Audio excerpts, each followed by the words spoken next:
नमस्कार दोस्तों, आई के इंस्टीट्यूट में आपका स्वागत है। आज जो है क्लास 10 का सब्जेक्ट साइंस यानी विज्ञान का चैप्टर नंबर 1 रासायनिक अभिक्रिया एवं समीकरण पढ़ेंगे, यानी कि chemical reaction and equation. Chemical reaction and equation पढ़ेंगे।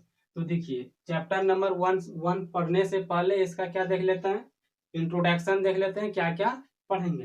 तो सबसे पहले पढ़ेंगे रासायनिक अभिक्रिया, यानी कि रासायनिक अभिक्रिया, केमिकल रिएक्शन। तो रासायनिक अभिक्रिया जो हमारे दैनिक जीवन में बहुत सारा उदाहरण देखने को मिल सकता है, जैसे भोजन का पाचन ये कैसे अभिक्रिया है, ये रासायनिक अभिक्रिया है। यानी ऐसी अभिक्रिया जो अपनी पूर्व अवस्था की ओर नहीं लौटता है उसे हम रासायनिक अभिक्रिया करते हैं। ठीक है, जैसे दूध से दही बनना, मोमबत्ती का जलना, अगरबत्ती का जलना, ये सब कैसा अभिक्रिया है, ये सब रासायनिक अभिक्रिया है। ठीक है, तो रासायनिक अभिक्रिया पढ़ेंगे। दूसरा नंबर में पढ़ेंगे अभिकर्मक एवं उत्पाद।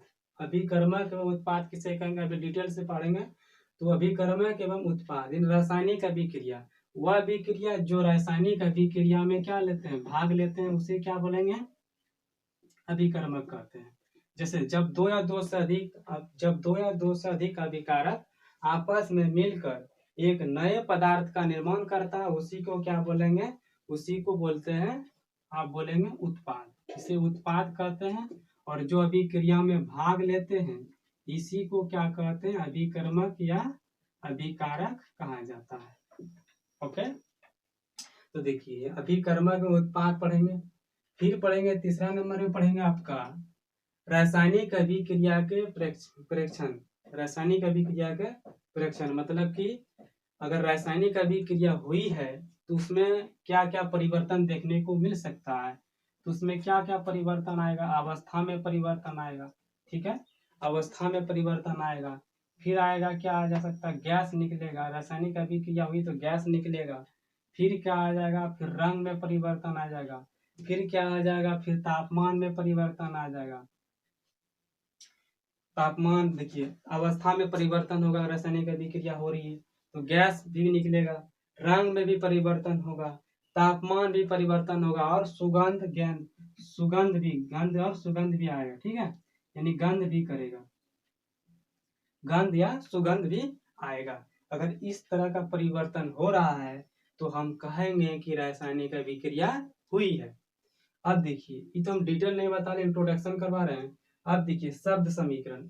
शब्द समीकरण क्या होता है, इसी को हम अगर कोई भी दो पदार्थ ले रहे हैं, कितना पदार्थ लिए वो सब शब्द समीकरण में लिख देंगे। लोहा ले रहे हैं, सल्फर ले रहे हैं, कॉपर ले रहे हैं, कोई भी तत्व ले रहे हैं, उसको क्या करेंगे, शब्द समीकरण में लिखेंगे ताकि संतुलित और अभिक्रिया करने में दिक्कत नहीं हो। फिर देखेंगे रासायनिक अभिक्रिया को संतुलित करना। तो रासायनिक अभिक्रिया को संतुलित करना थोड़ा सा देख लेते हैं, अब डिटेल में देखेंगे। तो रासायनिक अभिक्रिया का संतुलित करना, कोई भी यौगिक है H2O, जल। जैसे जल किससे बना है, तो हाइड्रोजन के दो अणु और ऑक्सीजन के एक अणु मिलने से जल का निर्माण करता है। ओके, हाइड्रोजन के दो अणु और ऑक्सीजन के एक अणु मिलने से जल का निर्माण किया। तो जल का जो निर्माण किया इसमें संतुलित करना है आपको। संतुलित, ये संतुलित नहीं है। ठीक है, ये संतुलित नहीं है, इसको संतुलित करना ही क्या कहलाता है, रासायनिक अभिक्रिया को संतुलित करना। इसको संतुलित करेंगे तो संतुलित करेंगे तो क्या लगा देंगे, दो लगा देंगे, और इधर भी दो लगा देंगे। तो देखिए सॉरी, यहाँ क्योंकि ये जो है ऑक्सीजन 2 होता है, ऑक्सीजन O2 लिखा जाता है। ठीक है, ऑक्सीजन में O2 लिखा जाता है, सिंगल में नहीं रहता है। इसको हम O2 लिख दें, समीकरण संतुलित हो गया। तो देखिए यहाँ हाइड्रोजन 4 हो गया, ये भी हाइड्रोजन 4 हो गया, ऑक्सीजन कितना हो गया, 2 हो गया। तो इस तरह करके हम अभी देखेंगे रासायनिक अभिक्रिया का संतुलित करना। ठीक है, फिर क्या देखेंगे, फिर देखेंगे रासायनिक समीकरण को संतुलित करने के तरीके के बारे में पता करेंगे, कैसे कैसे संतुलित करना है। तो सबसे पहले आप अधिक तत्व वाले को संतुलित कीजिए, इसको बाद में बताएंगे जब पढ़ेंगे। फिर पढ़ेंगे रासायनिक अभिक्रिया के प्रकार, यानी रासायनिक अभिक्रिया के कितने प्रकार के होते हैं। तो इस तरह के जितना रासायनिक अभिक्रिया हम करेंगे उसमें कितने प्रकार के रासायनिक क्रिया होगा उस सब कर पढ़ेंगे, ठीक है। तो पहला पढ़ेंगे संयोजन अभिक्रिया। संयोजन अभिक्रिया क्या होता है। फिर ऑप्शन नंबर बी है वियोजन अभिक्रिया। फिर हो जाएगा आपका विस्थापन अभिक्रिया क्रिया पढ़ेंगे। फिर पढ़ेंगे द्विविस्थापन अभिक्रिया पढ़ेंगे। फिर पढ़ेंगे ऑक्सीकरण अथवा उपचयन अभिक्रिया पढ़ेंगे। फिर क्या पढ़ेंगे, फिर पढ़ेंगे अनॉक्सीकरण तथा अपचयन अभिक्रिया पढ़ेंगे। फिर क्या पढ़ेंगे, फिर पढ़ेंगे ऊष्माशोषी अभिक्रिया, ऊष्माशोषी अभिक्रिया पढ़ेंगे। फिर पढ़ेंगे दोबारा लिखा गया, ठीक है, इसको मिटा देते हैं। फिर पढ़ेंगे ऊष्माक्षेपी अभिक्रिया पढ़ेंगे। और फिर पढ़ेंगे संक्षार, यानी कि हम कोई भी पदार्थ को उसको संक्षार मतलब हुआ बचाव, ठीक है। संक्षारण मतलब क्या हुआ, बचाव, यानी कोई भी पदार्थ को हम कैसे सुरक्षित रख सकते हैं उसी को संक्षारण बोला जाता है। कोई भी तत्व लोहा है, कोई जंग से कैसे हम सुरक्षित रख सकते हैं।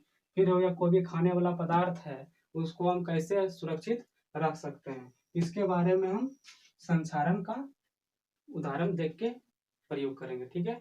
पहला नंबर देखते हैं। पहला नंबर में क्या था, रासायनिक अभिक्रिया, या आप लिख सकते हैं कि रासायनिक अभिक्रिया किसे कहते हैं।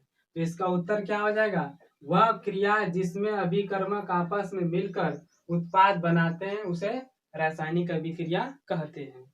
या आप लिख सकते हैं जब दो या दो से अधिक अभिकारक आपस में मिलकर एकल पदार्थ का निर्माण करता है उसी को क्या बोलेंगे, रासायनिक अभिक्रिया कहते हैं।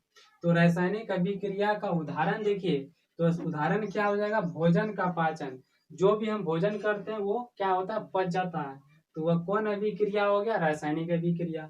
शोषण लेते हैं, ऑक्सीजन लेते हैं और क्या छोड़ते हैं, कार्बन डाइऑक्साइड, ये भी क्या हो जाएगा, ये भी क्या हो गया, रासायनिक अभिक्रिया। यानी कि अगर हम इसको पता करें तो वैसा पदार्थ जो अपनी पूर्व अवस्था की ओर नहीं लौटता है उसी को रासायनिक अभिक्रिया कहते हैं। और वैसा पदार्थ जो अपनी पूर्व अवस्था की ओर लौट जाता है वो क्या हो जाएगा, वह भौतिक परिवर्तन हो जाता है, ठीक है। ऑक्सीजन जो है कार्बन डाइऑक्साइड बन गया, फिर से वापस नहीं आएगा, ठीक है। फिर देखिए लोहे पर जंग लगना, ये भी क्या है, रासायनिक अभिक्रिया है, ठीक है।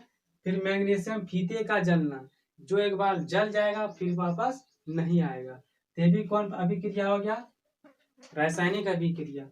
जैसे दूध से दही बनना, ये भी क्या है, रासायनिक अभिक्रिया। मोमबत्ती का पिघलना, ये भी कौन कौन अभिक्रिया है, ये भौतिक परिवर्तन हो गया। मोमबत्ती का जलना कौन हो जाएगा, ये हो जाएगा आपका रासायनिक अभिक्रिया।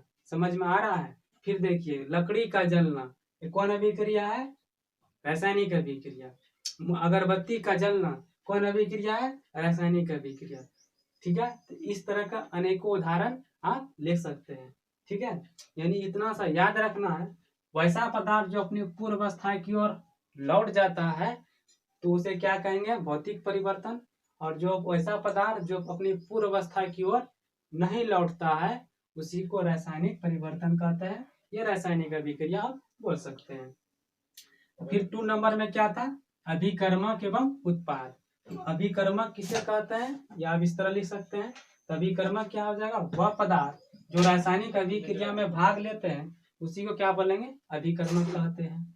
और उत्पाद में क्या हो जाएगा, वह पदार्थ जो रासायनिक अभिक्रिया में बनते हैं उसी को क्या हो जाएगा, उत्पाद कहलाते हैं, ठीक है। जैसे अगर हम बात करें, जैसे हाइड्रोजन का ऑक्सीजन के साथ अभिक्रिया कराएंगे तो जल का निर्माण करता है, तो ये जल का निर्माण करेगा, तो इसी को क्या कहते हैं, इसको हम अभिकर्मक कहते हैं। इसको अभिकारक कर दीजिए और इसको क्या हो जाएगा, उत्पाद। तो ये हो जाएगा अभिकर्मक या अभिकारक, इसको क्या हो जाएगा, उत्पाद। इसी को क्या बोलते हैं, उत्पाद, जो नया पदार्थ बना रिएक्शन करके, ठीक है। चलिए तीसरा पॉइंट देखते हैं। तीसरा पॉइंट में क्या था, रासायनिक अभिक्रिया के प्रेक्षण। जब हम इंट्रोडक्शन कर रहे थे थोड़ा इसका मिस्टेक हो गया तो आप लोग सुधार लीजिएगा। इसका उत्तर क्या हो जाएगा, रासायनिक अभिक्रिया को पता जो है निम्न तरीके से लगाया जा सकता है। अगर रासायनिक अभिक्रिया हुई है तो उसमें गैस निकलेगा, फिर रंग बदलेगा, फिर तापमान फिर बदलना, अवस्था में परिवर्तन आना, सुगंध या दुर्गंध निकलेगा। तो इस तरह का अगर परिवर्तन हो रहा है तो रासायनिक अभिक्रिया हुई है। जैसे अगर उदाहरण की बात करें, जैसे अगर हम जिंक को सल्फ्यूरिक अम्ल या हाइड्रोजन या हाइड्रोक्लोरिक अम्ल के साथ अभिक्रिया कराएंगे तो यह हो जाएगा ZnSO4 plus H2, zinc sulphate और हाइड्रोजन गैस का निर्माण करता है।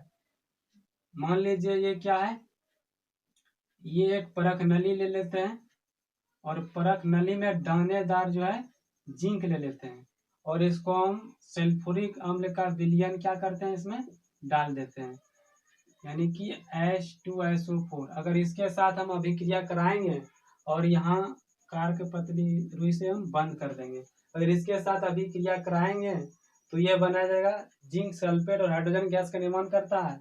अगर हम इसको स्पर्श करेंगे तो इसमें तापमान महसूस होगा, यानी तापमान निकलेगा। ठीक है, इसमें क्या क्या निकलेगा, देखिए जिंक जो हाइड्रोजन सल्फेट के साथ अभिक्रिया करे तो गैस हाइड्रोजन गैस का निर्माण किया, फिर क्या हो जाएगा, इसमें रंग का परिवर्तन होगा, फिर तापमान भी परिवर्तन, अभी छू के देखे, फिर अवस्था में परिवर्तन, जिंक था, जिंक सल्फेट का निर्माण किया, अवस्था में परिवर्तन हो गया, फिर इसमें सुगंध या दुर्गंध भी आएगा। तो अगर इस तरह का परिवर्तन हो रहा है तो कौन सी अभिक्रिया होगी, तो रासायनिक अभिक्रिया हुई है। और थोड़ा सा समझने का प्रयास करते हैं। देखिए ये मेरे पास क्या है, ये मेरे पास पेपर है, ठीक है, ये पेपर को क्या करेंगे, अभी हम जलाते हैं। ये मेरे पास माचिस भी है और इसको हम जलाने का क्या करते हैं, प्रयास करते हैं। तो देखिए इसको हम जलाते हैं, ये जो है जलने लगा, ठीक है, देखिए ये जलने लगा और इसको हम क्या करते हैं, देखिए ये जलने लगा। तो जला कैसे, तो ये वातावरण में ऑक्सीजन की उपस्थिति में जला, यानी ये जो पेपर था, पेपर को अगर हम ऑक्सीजन के साथ जलाएंगे तो कार्बन डाइऑक्साइड गैस का निर्माण कर रहा था नहीं। तो देखिए ये जो सबसे पहले क्या किया, कार्बन डाइऑक्साइड गैस का निर्माण किया और कुछ पदार्थ भी बनाएगा, ठीक है। तो ये किसमें परिवर्तन हो गया, तो ये गैस का निर्माण किया, फिर रंग भी बदल गया, रंग में भी परिवर्तन आ गया, देखिए ब्लैक आ गया, कलर में परिवर्तन आ गया, तो रंग में भी परिवर्तन हो गया, तापमान भी परिवर्तन हो गया, अवस्था में परिवर्तन हो गया। देखिए जल करके क्या हो गया, एक राख का ढेर हो गया और ये अवस्था में परिवर्तन हो गया। फिर क्या हो जाएगा, इसको अगर हम सुगंध चेक करके देखेंगे तो ये सुगंध या दुर्गंध आएगा। ठीक है, उम्मीद करते हैं यहाँ तक समझ में आ गया होगा। मिलते हैं नेक्स्ट वीडियो में। जय हिंद।